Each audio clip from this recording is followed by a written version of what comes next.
If you're planning on moving out of state, yeah, that move's going to be pretty stressful.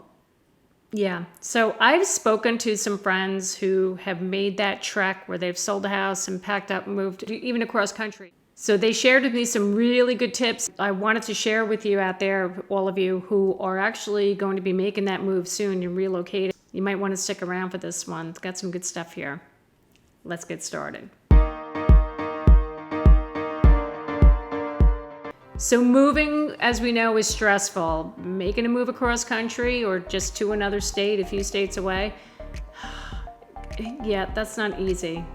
Yeah, so I'm just here to help take a little bit of that stress away. Not a lot, not all of it, just a little bit. And by the way, I'm Jackie Baker with Coldwell Banker Realty, and I serve the beautiful Bergen County, New Jersey area.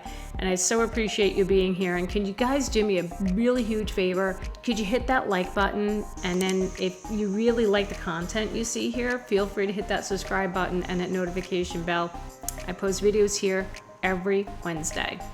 Thanks. So the first tip that I have for you, I thought this was a really good one.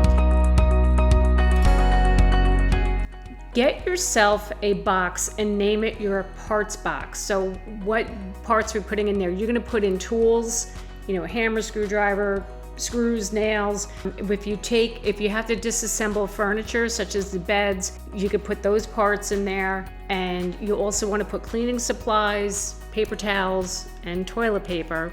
Yeah, gonna need that when you get to the house. You want to have all of these tools ready to go. So what you're going to do is you're going to pack that box up, label it parts box, and you're going to that will be the last thing that goes onto the moving truck. When you get to the new house, that's the first thing that comes off the truck. So you are ready to go, and you're ready to start putting furniture back together. You got your cleaning supplies, you can clean up a little bit, and most importantly, you got your toilet paper, because you're probably going to need a bathroom when you get there. So that's big.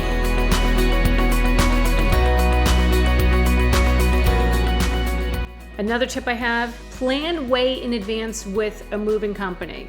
As soon as you know what your closing date is gonna be, like when you're closing on the sale, when you're gonna be closing on the purchase, as soon as you get that date, get on the phone with a mover. You want to plan way in advance.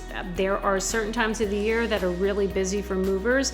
And as a matter of fact, I just learned recently that June 30th, July 1st is like the busiest days for all moving companies. Yeah, I learned that. Well, my clients learned that the hard way because they were closing on their house on June 30th and only to find out there was no moving companies available whatsoever. We actually had to move up the closing date by a couple of days so they could accommodate getting a mover because it was so tough. But so take my advice, plan way in advance once you know when you're closing.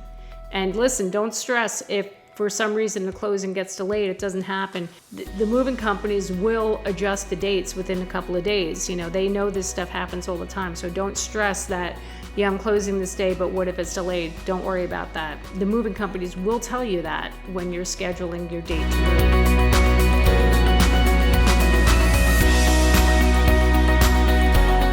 While we're on the topic of moving companies, another important thing is you need to vet the moving company. Read the online reviews, read the fine print in your contracts. Now, going with the cheapest mover is not always the best move. So I have a friend that did that. She was moving cross country and she went with the cheap mover. She's like, oh, this is saving me a couple $1,000s. But P.S., she didn't read the fine print. And what happened was, the moving company was delayed getting her stuff out to her. So I think she was delayed by 2 weeks because apparently they were moving other items too for other people. And I guess if their closing was delayed or whatever, they were delayed in moving those items to that person. And yeah, so they were kind of making other stops for other people along the way. And she didn't catch that on the contract, and so it took her like 2 weeks before she got her stuff. Yeah. Another important thing you're going to want to do is spread out your closings, the closing of the sale of your house and the purchase of the new one. Give yourself a few days in between closings because you want to make sure the money from the sale of your house is going to be available for when you close on the next house. You don't want to close one day and then go to the closing of the purchase of the new house the next day, you want to make sure that that money is available, because you're dealing with a different state, and just trust me, you just want to be prepared for anything. So just make sure that you have enough time in between closings. And if you're going to need to stay in a hotel, you need to stay in a hotel. You do what you got to do, but you make sure that closing on the purchase goes smoothly. Okay, another tip, and this is coming from me personally, get rid of your stuff before you move. Like if there's stuff you don't think you're going to need, consider having a yard sale, or consider donating items, or put it out on Craigslist, Facebook Marketplace. Yeah. So when we moved to New Jersey almost 10 years ago now, I just basically packed up everything that was in the house. Especially, it was a lot of my kids' toys that I just packed up and figured, you know what, you never know, let's just bring everything with us. Yeah, so that stuff sat in my basement for like 5 years. And then we finally decided to get rid of everything. Don't do that to yourself. Don't bring everything and just say, all right, I'll deal with it when I get to the new house. Oh my God, it's so not worth it. And it could end up sitting in your basement for 5 years or more. It's just taking space that it's not necessary. So do yourself a favor, have a yard sale or donate whatever you don't want to bring with you. All right, this is the most important one.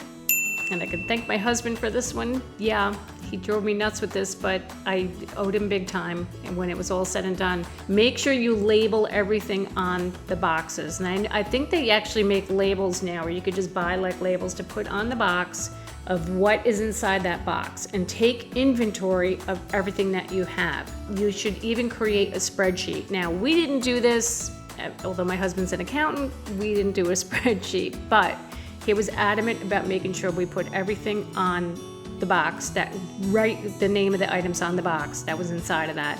It made life so much easier when we were moving into our house.